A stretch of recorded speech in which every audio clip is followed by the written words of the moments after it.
Guys,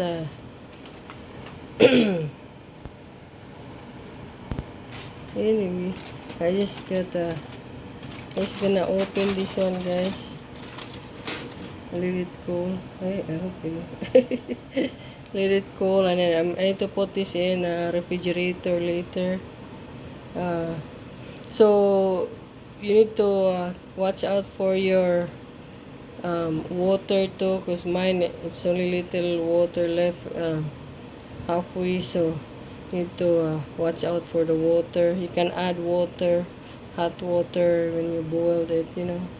Sometimes the water will drain up. Anyway, so I just open up for now. Let it cool. I'm gonna put this in the refrigerator.